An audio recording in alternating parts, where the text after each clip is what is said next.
Good afternoon, everyone, and welcome back after the lunch break and a very short delay. So we are here, the four of us, and we are ready to discuss the impacts of the COVID-19 pandemic and the implications it had on the interpreting profession. But I think that many of the implications we will be discussing are far more reaching than just the interpreter training and interpreter profession. I'm very glad that I have the honor to welcome a highly distinguished panel of guests. Let me start with Professor Nadja Grbić in the middle, connected remotely from Graz, Austria, from the University of Graz. Hello. Those of you who did not make it for the morning keynote speech by Professor Nadja Grbić, I do recommend to check it out on the conference website. It was very intriguing, and we will be alluding to the content of your keynote also during the discussions today. So thank you very much. Then we have Professor Ivana Čeňková from the Charles University in Prague. And we have also Ildikó Horváth from the ELTE University in Budapest.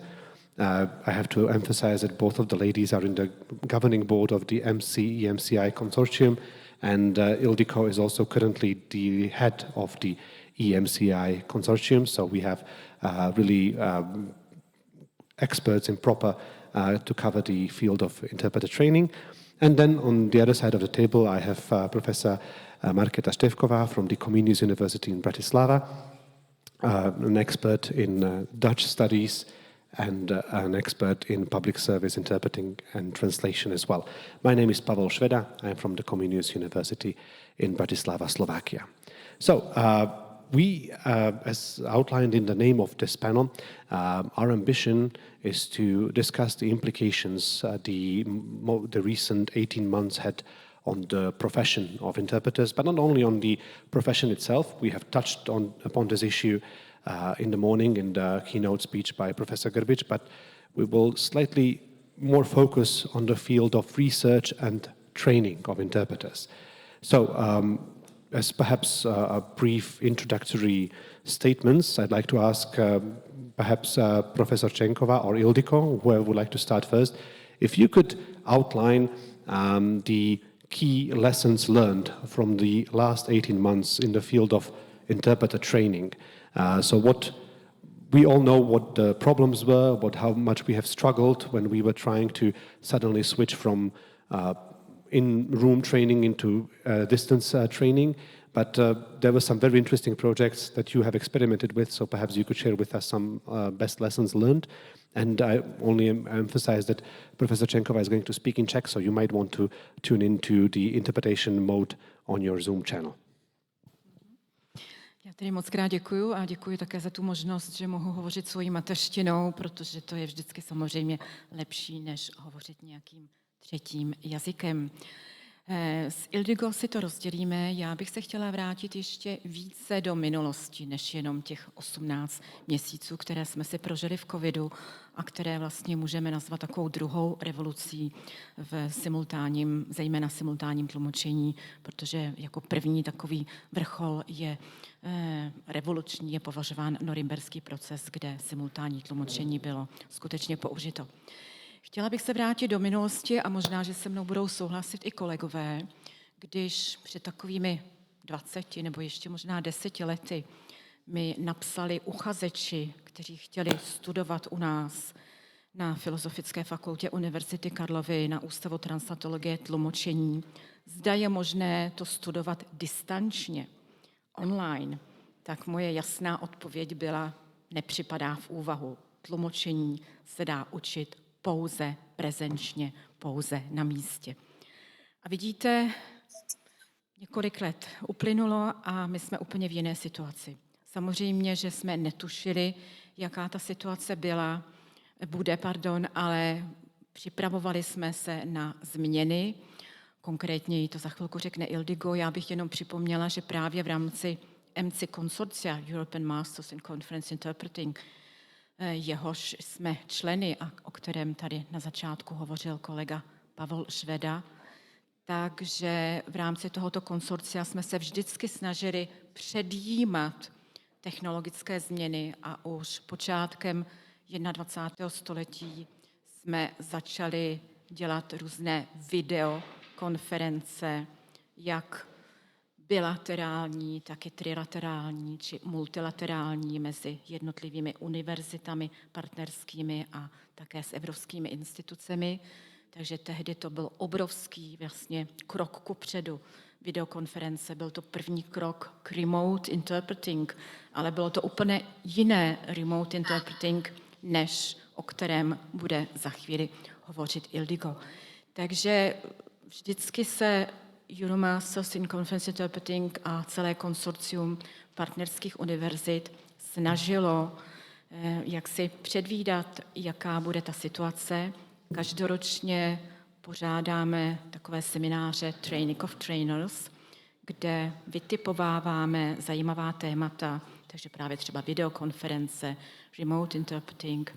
A poslední Training of Trainers, který se konal prezenčně v únoru roku 2020 v Budapešti, byl věnován právě platformám. Jako kdybychom tušili, že přijde nějaký blesk z čistého nebe. A o tom tedy, what we have done on the training of trainers, I will give the floor to Ildikó. Thank you very much, Ivana. I haven't been able to follow you, but I understood TOT in February and 2020, and also the EMCI remote interpreting. So I imagine you said that before 10 or 15 years ago, if somebody had asked us remote interpreter training, we would have said no way.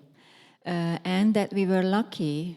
It was good timing as well, but also because the EMCI is also tries to keep up with new developments and new technologies. New technologies are the new developments in our field today. That we organize the TOT on platforms and remote RSI platforms, or at the time we called them SDTP, simultaneous SIDP, sorry for the interpreters, simultaneous interpreting delivery platforms.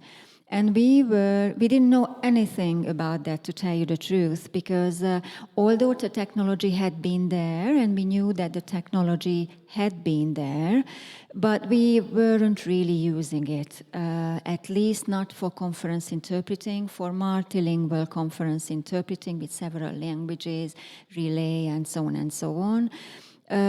Basically, I think because of the resistance, again, of the interpreters, but also the participants, because participants like the coffee breaks, they like to meet, they like networking. We did as well. So we knew the technology had been there was the resistance, but we also knew that it was something out on the market, so we had to learn about it so that we can show our students. And then came, really 3 weeks afterwards, lockdown, which we hadn't, of course, foreseen. And we really had to react overnight, really, almost overnight. We had a weekend. And I, as the president of the EMCI consortium, was lucky in a way, because I had been representing 16 universities. And from the first moment on, I wasn't thinking about my university only. I was thinking about the EMCI. And I also knew that it was an emergency, and I also knew that consecutive interpreting could be done via the traditional platforms, even Skype, that we had been using. Everybody was using Skype at that time. But the mock conferences, the multilingual mock conferences were a problem.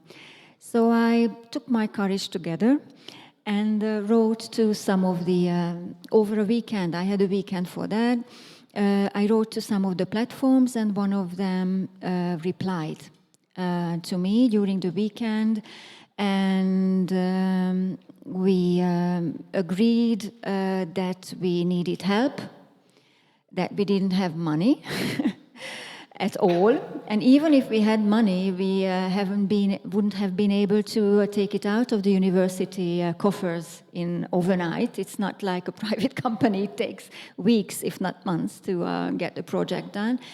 And they were really nice to help. They said, okay, you will have unlimited till the end of September, unlimited use of our platform. We will train you. And the next week, on a Tuesday and a Friday, we had our training sessions. And in the next week, we had our first mock conference within the EMCI. And I must say that at the beginning, because your question is methodological as well, at the beginning we were really concerned with technology. And interpreters already are technology savvy because we'd been using traditional SIM technology, and we had been doing remote interpreting, video remote interpreting. So we knew, but we hadn't been doing cloud interpreting alone in our studies or kitchens or offices at home. So the technology was our first concern. We weren't aware of the fact, frankly, that our Wi-Fi wasn't enough, and so on and so on. Our headphones weren't strong enough, voice quality, and so on and so on. And but we learned it together. And what I would like to stress is, and I hope Ivana agrees before I give the floor back to her, that we were really lucky that we were a community. And we met a lot online, I must tell you. During the spring last year, 2020, the consortium organized a lot of training of trainers for ourselves. We shared experiences concerning the technology, the methodology, also final exams, and so on and so on. So I was really grateful to be part of this community. And some of our meetings I jokingly called group therapy meetings, because really before the final exams, when the technology part was solved in a way, then I saw the final exams coming, and I said, oh my goodness, how are we going to see it? So let's call a meeting. And everybody arrived there nervous, but then we left calm because we realized that everybody was struggling with the same problems. The floor is yours. I will continue, thank you very much. Já tady budu pokračovat, jenom bych chtěla ještě dodat, že stejně asi jako všude jinde jsme toto období chápali jako nějakou mezietapu a věřili jsme a doufali jsme, že se vrátíme k takzvanému normálu, to znamená do tlumočnických kabin v našich univerzitách. Takže jsme to brali jako dočasné období, což asi do budoucna úplně tak přesně nebude. Myslím, že o tom budeme ještě hovořit, že sice všichni se těšíme na prezenční výuku a doufáme, že tedy už vydrží, ale že budeme muset naše studenty také i nadále občas seznamovat se všemi existujícími komerčními platformami, aby až přijdou na trh, aby to sami uměli. Takže zde bude asi kombinace hybridní výuka a také někdy tedy právě třeba i ten přechod na platformu, zejména u takzvaných simulovaných vícejazyčných tlumočených simultánně konferencí a doufejme, že budeme zase moci využívat nějakou další platformu právě i díky našemu členství v konsorciu MCI.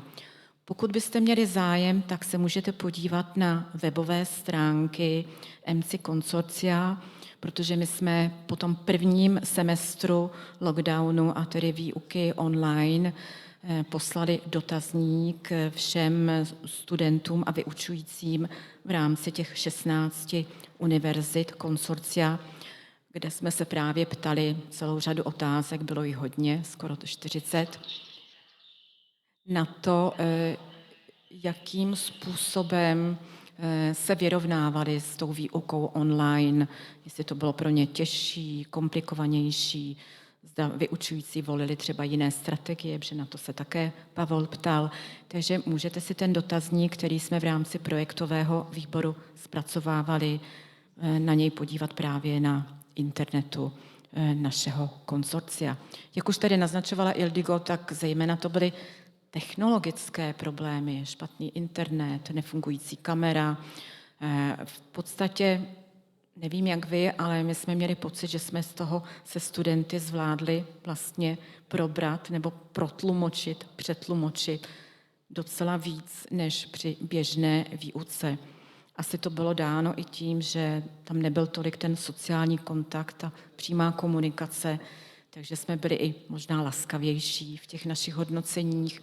Ten feedback nebyl tak obšírný, studenti sami si nemohli dávat feedback, ale o to víc třeba trénovali sami mezi sebou v rámci samostudia nebo iCoache. Postupně všichni víme, že Zoom ze začátku neměl tu aplikaci na tlumočení, takže jsme nejdřív třeba učili asynchronně, asi to kolegové také dělali při simultánním tlumočení, což byla obrovská zátěž pro obě strany, protože studenti si museli ty nahrávky všechny stáhnout, my jsme je museli předem připravit, pak mít 2 počítače, třeba tedy, tak to jsem to dělala já, když už to bylo synchronně, z jednoho poslouchat nahrávku z jednoho studenty, ale když to bylo ještě to asynchronně, tak studenti posílali své přetlumočené nahrávky zpátky, my jsme je poslouchali, takže v podstatě 24 hodin denně u počítače, samozřejmě přeháním, ale takhle to asi vypadalo. Pokud jde, takže náročnější příprava, když bych se ptala pro všechny strany. Paradoxně, ale se toho stihlo víc. Chyběla ta komunikace, multimodalita, která je důležitá, zejména u konsekutivního tlumočení. Byly zde vlastně teda ty nedostatky v sociálním kontaktu, laskavější hodnocení, ale všichni jsme to brali jako tu mimořádnou situaci. Jak už jsem říkala, asi to budeme využívat i nadále. Takže myslím, že už to říkala i Ildikó, ty strategie v podstatě byly stejné. Postupnost jednotlivých nároků kladených na studenty a tak dále. Všichni to znáte. Dokončuj věty, čísla, intonace a tak dále. Takže na ty kognitivní aspekty jsme kladli velký důraz.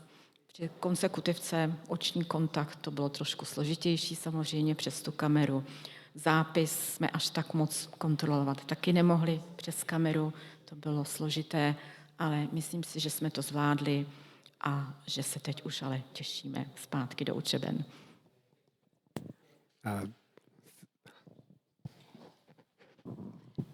I'm sorry, I don't want to take the floor away from you. Just one comment on the differences and the new challenges. It's not really interpreter training methodology, I think, as Ivana has explained, but it's in-class communication. And of course, we are still student-centered, we were still student-centered, but it didn't show in our interactions and in our communication. So we came back to frontal teaching in a way, which was never the case in interpreting studies, because the interpreting classroom was always interactive, student-student interaction, teacher-student-teacher interaction. But here, during the lockdown, student-student was really difficult to organize. And teacher-student was really difficult to organize. Turn-taking in the communication process was really controlled by the trainer, because otherwise you couldn't hear each other and it didn't work. So it made a lot of change, and the interpersonal aspect of training was lost, really. It was just exercises. It was good drilling. And I always said that we were lucky that it happened in the second half of the semester, not the first of the academic year. In the second semester, our course is a 2-semester course, because note-taking and interpersonal and communication behavior had already been covered in a way during the first semester. Thank you. Thank you both very much for this introduction. And I have to say that we have been slightly jealous of you in the consortium of being able to react that quickly, and also being able to safeguard the support of these large conference interpreting platforms that you were lucky enough to use in your training. But I'd like to connect to the last issue you mentioned, Ildikó, and this is the loss of interpersonal relations and the slightly impersonal and more anonymized method of teaching. Professor Grbić, I'd like to formulate a question for you because in the field of conference interpreting, we were lucky enough to use the platforms, and we obviously prepare interpreters for a setting which has seen quite a fast growth. I have recently read a survey by the CSA consortium which reported a significant rise in remote simultaneous interpreting and the platforms. But how would you describe the situation in public service interpreting? How did the pandemic affect interpreter training and the overall preparation of public service interpreters? Because here the interpersonal, the immediate contact between interpreter and the trainee and the trainer is absolutely vital, I imagine. Thank you very much for the question. At our department in France, we teach, of course, conference interpreting too, but also community interpreting and sign language interpreting. First of all, I have to say that I do not teach any more practical interpreting courses. I did it years ago. But at our department, we discuss problems and solutions in regular lecturer meetings. They're really necessary. And I attended them too. And I think we have all learned some lessons. And the first point is that, of course, teaching community interpreting or public service interpreting or dialogue interpreting, however you would like to call it, is really hard. We don't have to discuss about it. But there are some basic issues which are really important. And I think it's hard, and it's even harder if you're not prepared. As Ildikó said too, we were not prepared. We didn't know how to use possible tools. We didn't know the tools. And I think what we learned is that we have to know much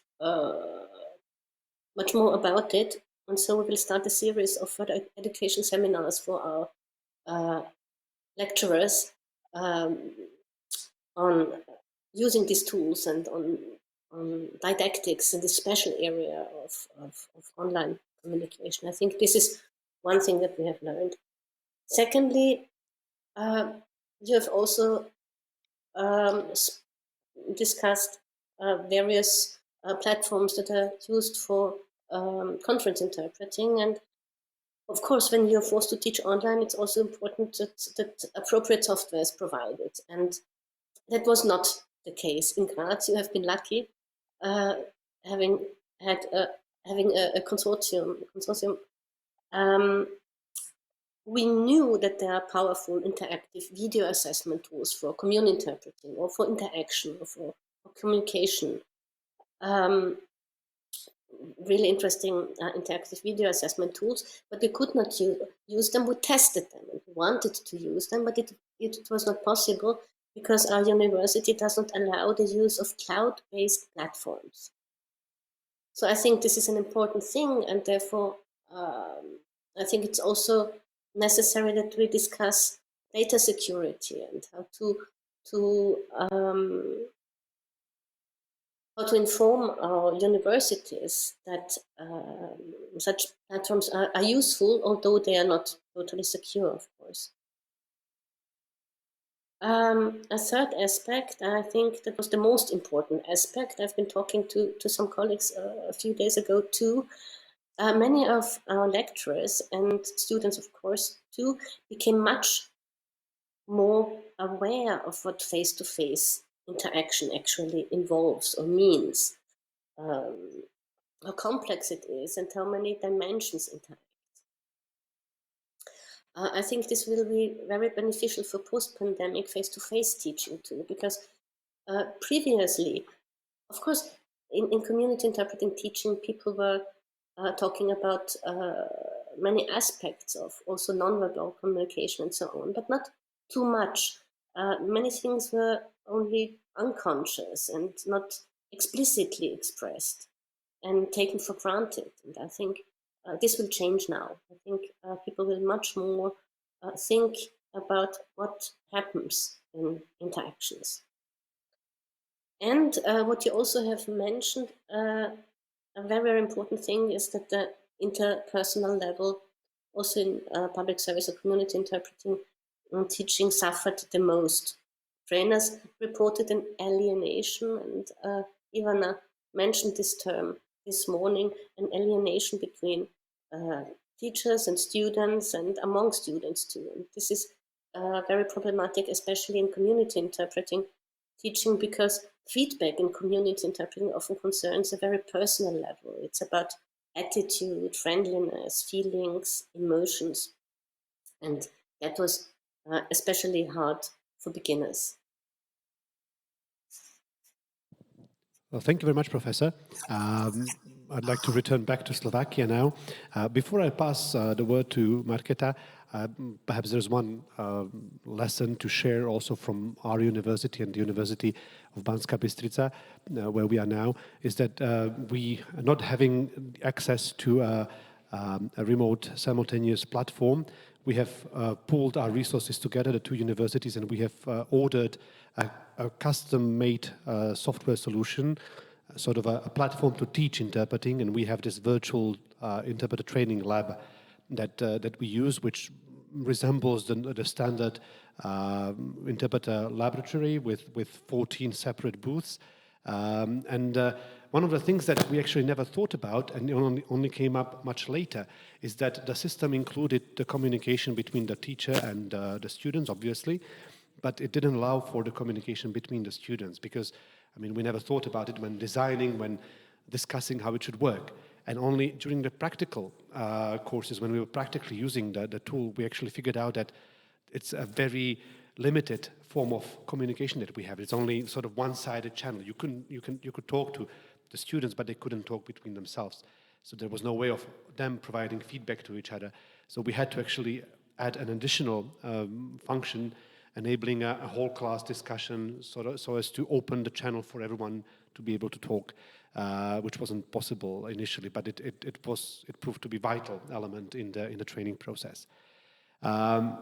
Remaining in Slovakia, we are probably the only country in the region without any formal training of public service interpreters, nor even, with the exception of sworn court interpreters, we have no other recognized form of community interpreters in Slovakia. Markéta, you have been following the scene in Slovakia, also the development. Do you think that the pandemic brought opportunities to revisit this issue, to perhaps start a discussion about the need of community interpreting, and perhaps rather than taking it as a threat and rather than taking it as a tool of alienation and bringing people further apart, perhaps there is a silver lining to the pandemic, and it also brings opportunities using platforms, using telephone interpreting or video remote interpreting in community settings, which might be an avenue of how to introduce the status or the training of public service interpreters in Slovakia.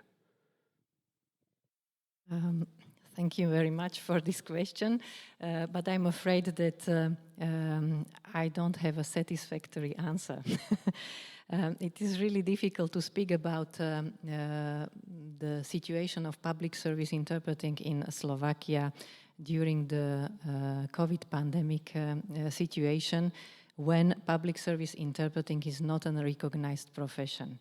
As you said, we have the sworn translators and interpreters which are registered by the Ministry of Justice, and actually these are the interpreters who should be able to work also as public service interpreters, but the examination and education of these interpreters is focused just on the legal sector. And the state authorities, when they need on the local and regional level, they should actually work with these sworn interpreters, but they of course not cover the languages that they actually need for the integration of immigrants to the Slovak Republic.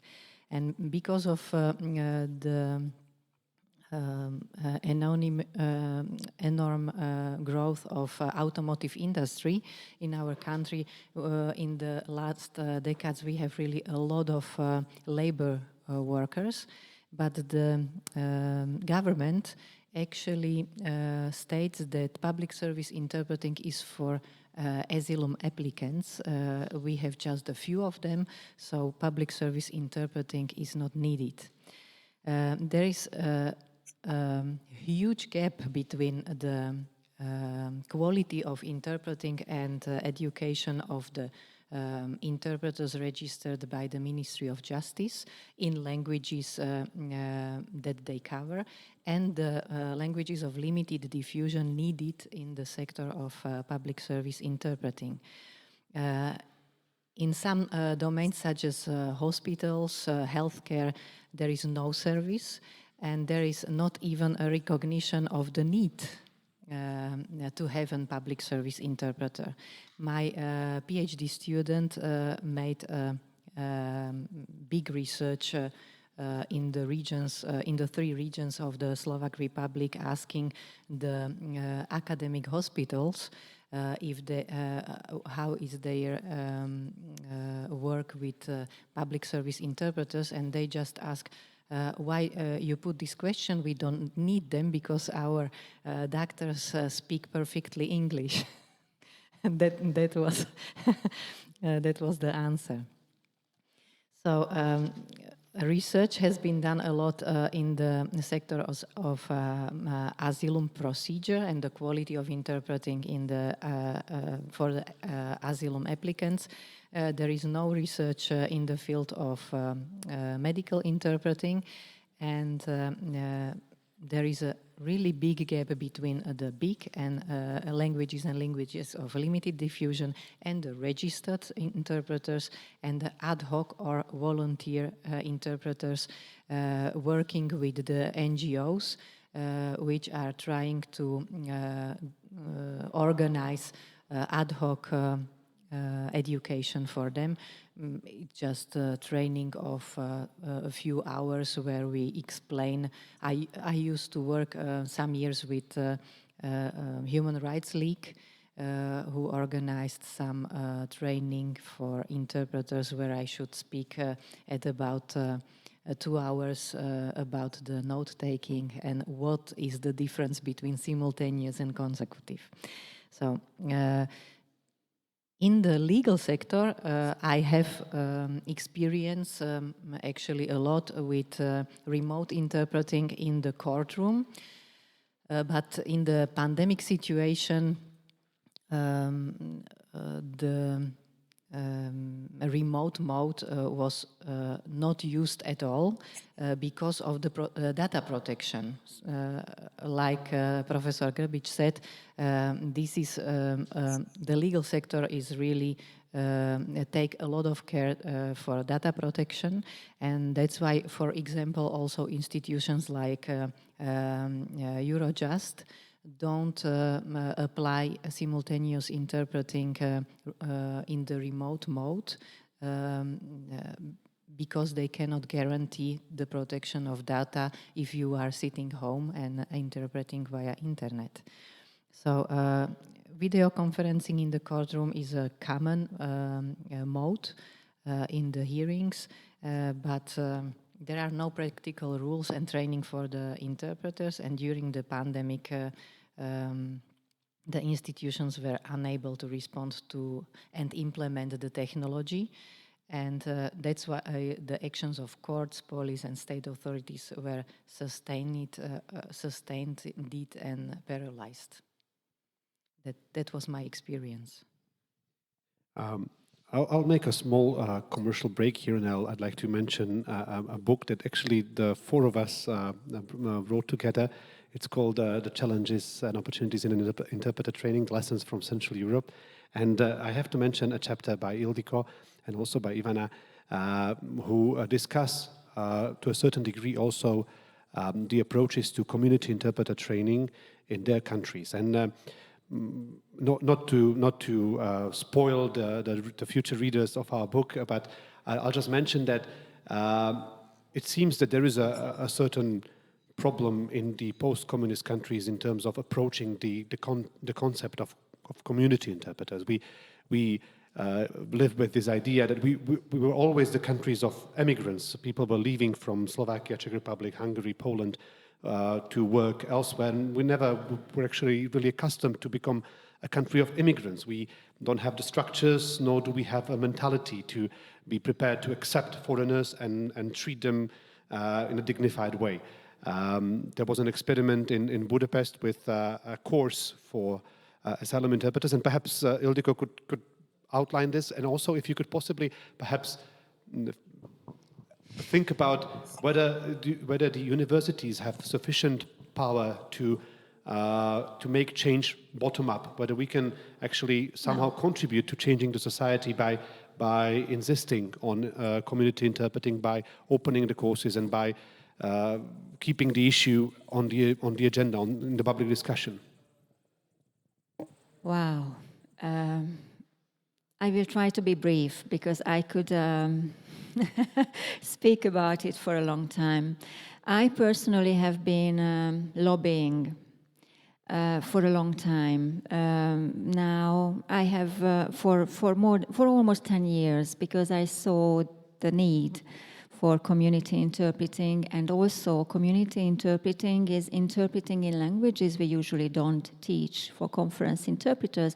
So these are the so-called less often used languages, with Hungarian, Slovakian, Czech, and so on, like Pashto, Somali, and so, and you know, the problem.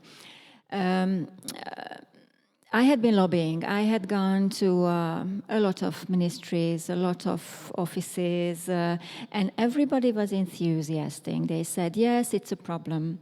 My argument is linguistic rights to interpretation, but also the transparency of justice, the speed of delivering justice once these people are in the country, but also the speed of delivering or finishing or managing asylum procedures. So obviously there are a lot of advantages of having good interpreters and having trained interpreters. For example, there are languages in Hungary when there are 2 or 3 people who could really do it, but very often they are biased or they are involved in the court case in another way. You know what I mean? So it's a huge problem. So I did a lot of lobbying, and finally, by chance, one of our former students of conference interpreting knew that I was trying to create a course like that, or to have support from the authorities for a course, and she said she knew an NGO who was dealing in Hungary, one of the NGOs who was dealing in Hungary with those who have already gone through the asylum procedure and have been legally residing in Hungary.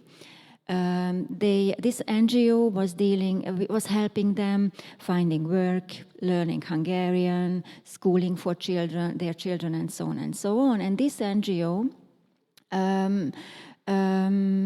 applied for funding for our course, for a 1-year course.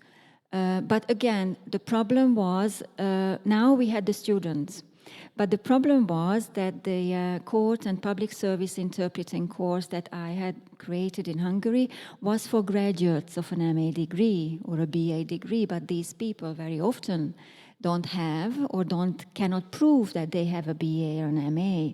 So came the other hurdle for us, how to solve this problem. So we did create a program which is not a degree program, but it's a so-called adult further training program, where the entry requirement is not that high. The entry requirement is quite low. But we said that since we don't have the students with the right entry requirement, then we had to find the right form of the course. This is to show you that it's not only authorities, it's education system as well, and the legal requirements for interpreters. The problem in Hungary today is the same. You don't have to be a specifically qualified interpreter to be able to interpret in front of the courts or asylum and public services context. The problem is that the regulations are not there, and we have run out of students, to tell you the truth. We have the expertise, we have the enthusiasm, we have the contacts, but we do not have the students, because with these languages, if you know these languages, you are paid better in courts than most of the time that English-Hungarian very well qualified interpreters. So basically, a basic any kind of interpreter training program, certificate or degree is enough. Yeah, you don't have to have specialized training. I think this is the most important problem, because if you had to have such a specific qualification, then you would have the students as well.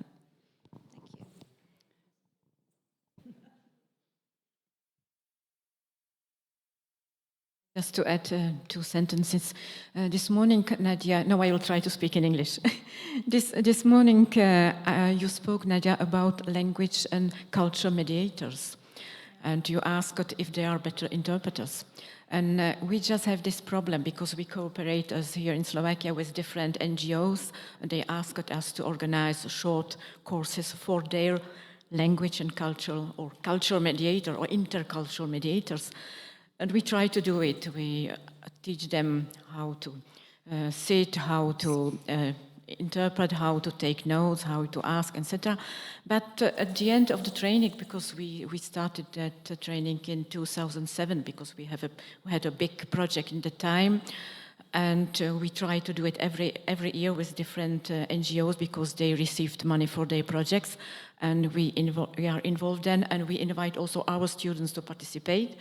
But their intercultural mediator, they forgot in which situation they are in a concrete case. For example, they go to, I don't know, to the social insurance office, and they forgot that they are only interpreters, not intercultural mediators. And they try to say to the officer, you forgot to ask this and this.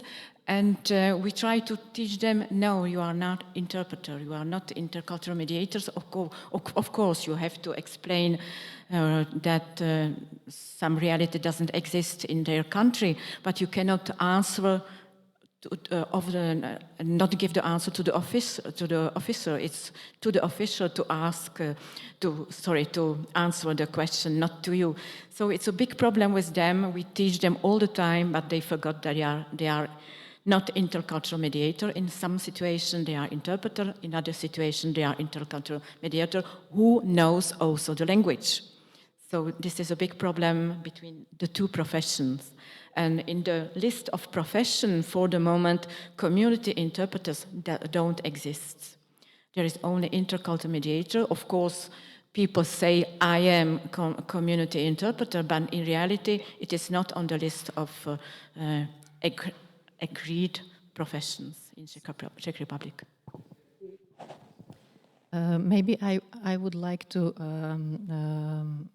pick up the topic and speak about the project that we realized the last 4 years at the Comenius University together with our partners in the Czech Republic, in Poland and in Belgium. We outlined or designed a course for students of languages of limited diffusion that are accredited at the academic level on the Slovak universities, with 4 e-learning courses on the introduction in the public service translation, public service interpreting, the ethical and institutional issues, and on the technology used in public service or usable in public service translation and interpreting, plus and 1 week very intensive interpreting and translation training. This project was finished in February this year, and actually the plan was that we organize this intensive training, 1 week training course in person in Brussels, where the students of the course can meet and can train what they learned online. But unfortunately, because of the situation, we had to do it via MS Teams. And when we spoke about the remote interpreting in the didactics, we tried to solve the problem of the role play exercises by breakout rooms where the students were working really in the groups of 3 students playing the roles and interpreting so that they can do more than in a big group. But one of the results of the project is also a monograph where, for example, Lázaro Gutiérrez from Spain, the colleagues from Belgium, and also Sonja Pöllabauer from Austria are describing the situation in the education of public service interpreters, and we compare it with the situation in Central Europe. And a very interesting point of Sonja Pöllabauer in her chapter is that a very big problem in the training is to motivate the candidates to follow this training when there are no rules from the government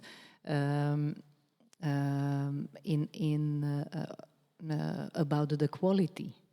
The government is happy when they even have someone. And they don't really care about the quality of the interpreting, and that is why the candidates don't even see the need to follow such education, and of course the financing of it. Also the courses in Austria has been organized 1 to maximum 3 times, and then because of financing, the professionally designed course ended, and there was no follow-up. So I think that when we think what to do in Central Europe and we see the situation in other countries, then the only way is to recognize this profession. And when it's recognized, then the government is also obliged to find the funding or the financing for delivering the service, but also for the professionalization. I'm going to pick up Professor Grbić from the discussion we had after a keynote speech, and it is a motive that keeps reappearing in actually several keynote speeches from this conference, and this is the need to branch out from the translation studies and interpreting studies and look for connections between other disciplines and multidisciplinary research that would not only expand our possibilities, but also it would increase the recognition and perhaps the appreciation of the research that we do in translation studies from the side of other disciplines and other sciences. Looking at the most recent developments over the last 18 months, we have seen some unprecedented conditions in which interpreters are to be trained, in which interpreters operate, whether we talk about virtual classrooms or whether we talk about remote simultaneous interpreting, or whether we talk about the provision of community interpreting or public service interpreting in situations of COVID where there is limited or no personal contact at all. And you also mentioned that we need to cover in the research the less pleasant or the nasty topics that might not be, that easy or that pleasing, but they do require further investigation. Now, I mean, I would be happy if you would outline or if you would give an example of some of these less pleasant topics, but you can elaborate this idea further on and perhaps highlight or just branch out, just brainstorm the fields of research that do require further investigation or further attention. Okay, thank you very much for this question. As I said in my talk this morning, I think with regard to community or public service interpreting or dialogue interpreting in various fields, I think it is important that we as researchers, and I'm not talking as an educator, but as researcher, we should sharpen our view for the human aspect in interpreting and look more closely at marginalized topics, or topics that are nastier, that we don't like, or that are maybe not conventional, such as emotions, for example. There's not much research on emotions in interpreting. And I don't say that I don't want to evaluate them. I just think it's important to look at them, look how people think about them, how they feel. Emotions, empathy, passion, help. Help is totally taboo in translation, especially interpreting studies. But why? I think communication is kind of helping too. Or trust. Okay, trust has been researched much more in the last few years. And responsibility is also, I think, a very important concept. And what I also think is important is to look at the relations between the people involved and their backgrounds and their different motives and the perceptions they have from about each other.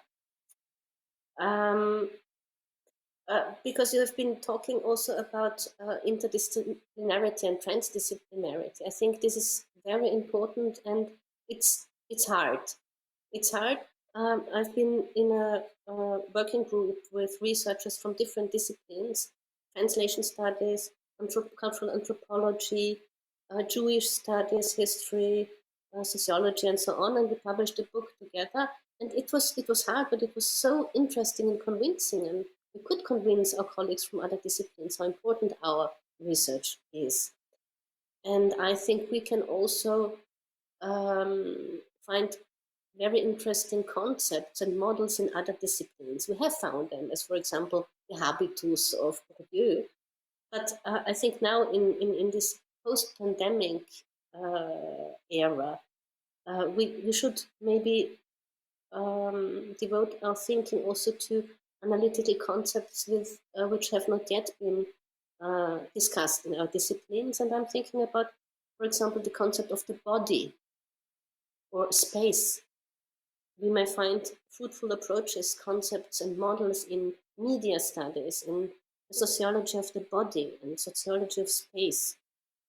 As I said in the morning, I have currently I'm supervising very interesting and thought-provoking doctoral dissertation on the perception of body and space in video-mediated community interpreting. And I think those are quite new things and innovative things, and will help us to perceive interpreting in its multifaceted perspectives. Thank you, and Markéta has been signaling me that she has a follow-up question for you. So here we go, Markéta. Yes, first of all, I would like to thank Professor Grbić for the brilliant keynote speech that we really enjoyed together with Professor Čeňková. I made a lot of notes, and one of them was what you said now, the importance of emotions, empathy, passion, help, understanding, trust, responsibility, relationship, and mutual trust. And my question would be, how do you see, if and how do you see and feel the conflict between the interpreting norms that we teach the students in our training in connection to the invisibility, control of the behavior, normativity of the interpreting procedures, and these aspects of unexpectability, emotion, empathy, passion, help, and responsibility, for example. And if you don't think that we should move from this prescriptive mode of norming the behavior of an interpreter to the mode of the fusion interpreting that you mentioned in our community interpreting session this afternoon, and think on a humanization turn in the interpreting studies? Thank you very much for this really important question. And I don't think that I will be able to answer it, but I can give you some thoughts because I've also been thinking very much about it. I think we have two social worlds, to use a concept introduced by Anselm Strauss many decades ago. The social world of interpreted teaching and the social world of interpreting research. And these social worlds sometimes interact. For example, when a person is a teacher and a researcher, and sometimes they also collide.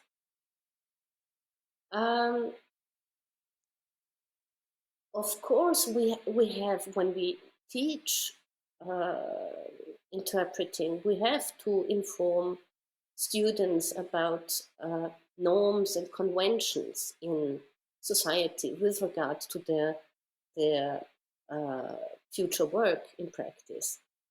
And as researchers, we are looking at them, and we are not evaluating them. We are looking at them and we're looking how it works in practice. I'm convinced that those norms are, that those norms are dynamic. They are changing. Norms have been different 20 years ago. And they, for example, when I take sign language interpreting, 20 years ago, the norms were very, very tight, and now they changed. They're more flexible. And I think that we also should not, or should be aware that norms, that there is not one interpretation norm for all diverse settings. And therefore, I think that flexibility is such an important concept. Flexibility in practice and flexibility in research, to have a flexible mind, to see that, of course, there has to be structure, because we are humans that are not able to live in a society without structures. It wouldn't be possible. But those structures are not monolithic and not forever. Structures can be changed when they do not correspond to the situations anymore. And that's with norms are the same. Norms are constructs that we have constructed.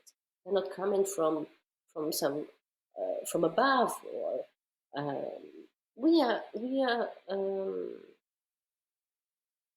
writing them down and informing our students about them. So I think it's not the one or the others, but I think it's a complicated interaction of the fixed and the changing, and we have always to think about now in what situation there has to be more structure, and in what situation there has to be more flexibility.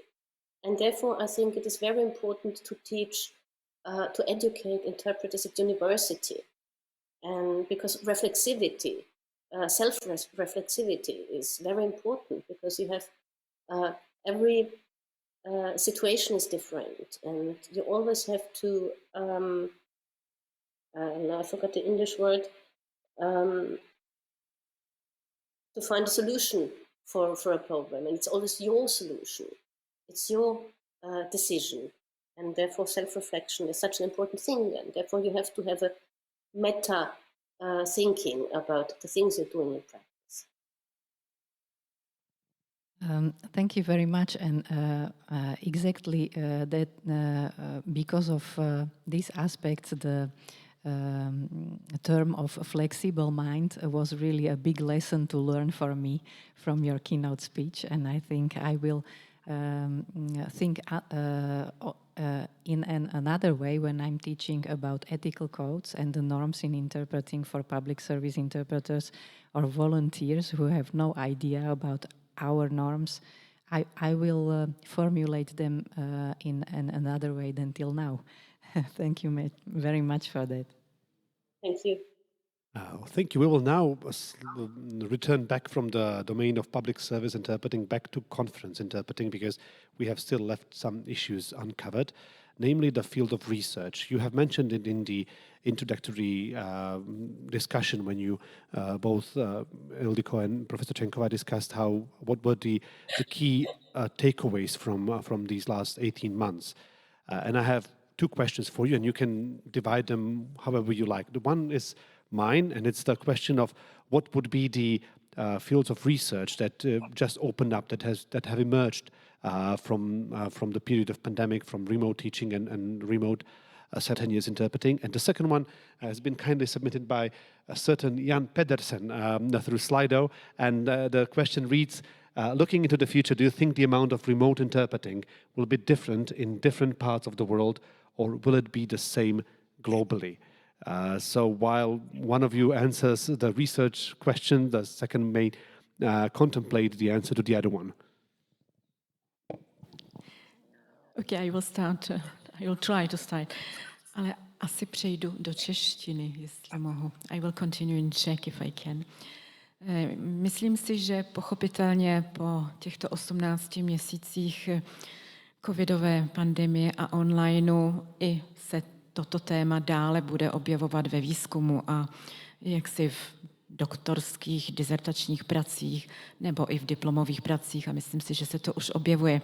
První takový malinký výzkum jsem už zmiňovala před chvílí, že tady jsme zkoumali v dotaznících studenty 16 univerzit, jak vidí tedy výuku online, stejně tak jako vyučující, ale jsou tady i další možnosti. Určitě už jsme všichni slyšeli pojem augmented interpreter, neboli ten posílený technologiemi tlumočník, takže i to si myslím, že je další směr výzkumu a opět v rámci MC konsorcia jsme už rozesílali a zpracovali dotazník. Výsledky můžete najít na webu MC o tom, jak se díváme na umělou inteligenci, artificial intelligence a jaká je budoucnost i ve výuce. To znamená, že to by měl být nebo mohl být jeden směr výzkumu, augmented interpreter, speech to text, simultánní titulkování, nejenom tedy jednojazyčné, ale i tedy směrem k tomu cílovému jazyku a další tedy pomůcky, které existují pro tlumočníky, jako různé virtuální databáze, terminologické a podobně. Ale určitě nesmíme zapomínat na ten lidský faktor a myslím si, že i právě tato konference má ve svém podtitulu ten název Rehumanising, neboli návrat k člověku v překladu tlumočení a translatologii. Takže na ten lidský faktor doufám, nebudeme v dalším našem výzkumu zapomínat. To znamená, jak ty kognitivní aspekty, tak jak tady krásně říkala před chvíli Nadja, i zkoumání emocí, zkoumání prostoru, zkoumání body language, to všechno si myslím, veškeré ty sociální, sociologické aspekty, měnící se role tlumočníka, postavení tlumočníka, to jsou další možnosti pro výzkum. A možná i právě v souvislosti s tím lockdownem a přechodem na platformy a omezený počet jazyků se budeme zamýšlet i nad tím, zda půjdeme k multilingvismu, anebo spíše k té jednojazyčnosti a omlouvám se všem angličtinářům, tedy k angličtině jako lingua franca, což doufám, že nebude tak úplně pravda. Thank you for the floor. So I have the second question, which we haven't prepared, but let me say a few words about the first one, just really few words, because I can see that we're running out of time. The classical research topic, for example, is stress in interpreting, and I think stress and fatigue in cloud-based interpreting, when you have your laptop, when you are not on site, home office interpreting, that could be a really nice, very urgent topic, I think, of research. Also occupational health, after all this. Research, working memory, information processing, how because interpreting is multi-channel information processing. We know we have verbal and visual, but here in this situation of interpreting, when you really are sitting in front of a computer, the visual field is really restricted. So does it have any impact on the cognitive processes, on information and language processing, working memory capacity? That would be an interesting topic. Whether there is a difference between working from a hub, where at least your colleagues there, or working from home when you are alone, your technician, and so on and so on. So that was for the research topics. For the future, thank you very much for the question. I don't think anybody has the crystal ball. And I do think that remote will be more present than it used to be before COVID-19. The new normal will never be the old normal, we all know. There will be more remote events, I think, and more hybrid events when part of the events or the participants are on the spot or at the venue of the conference. And I don't pretend to know the whole world, of course. But I would like to relay what I have been reading on the subject lately or recently, and this is that there will be parts of the world that will be well affected by this technological turn or revolution in how we work in interpreting today. Less accessible parts of the world, that's what all those who know the situations there say. And I read their opinion and I believe them, that since interpreting through Zoom has become so current, it will be easier to bring in or take interpretation and language mediation to places which are not accessible, and also very rare language pairs, for example, Hungarian and Thai. You don't have to look locally for interpreters nowadays. It's not a requirement anymore. It has become more global. Recruiting interpreters, I think, has become more global.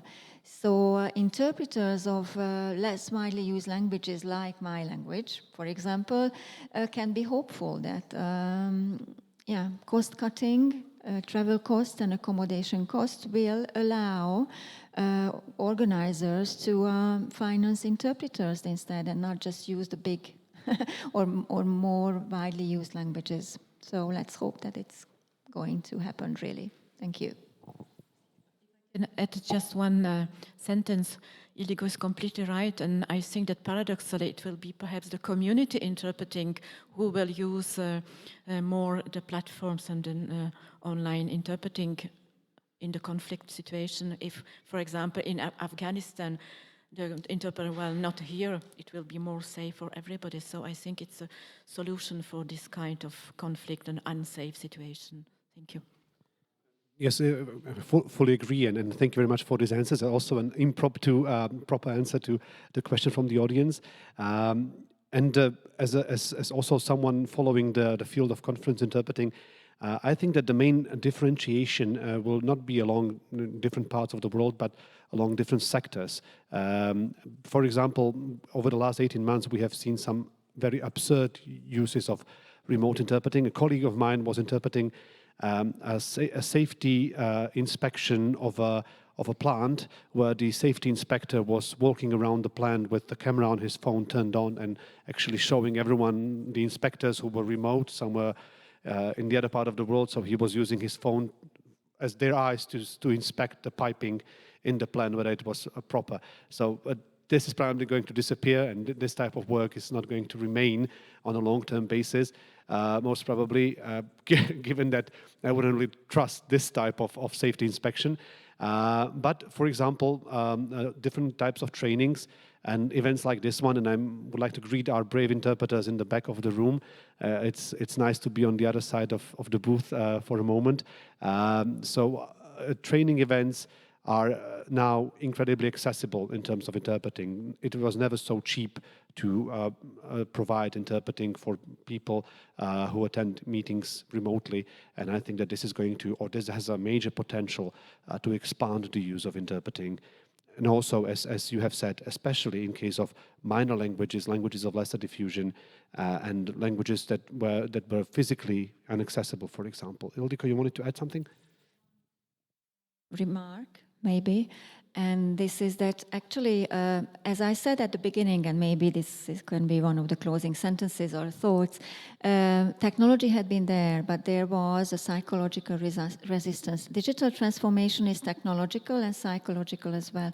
I think that the COVID-19 has helped us overcome our psychological resistance, and we are seeing the advantages of the technology.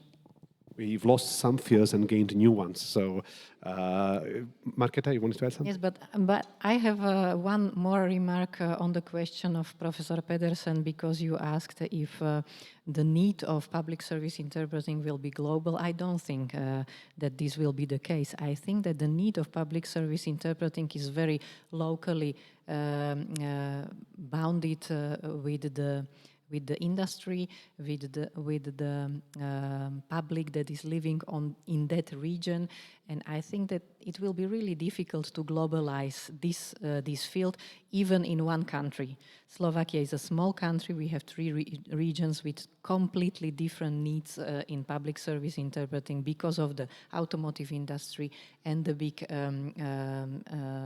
fluctuation on the Ukraine border, for example, and the completely different situation of Bratislava as the capital near to Budapest and Vienna.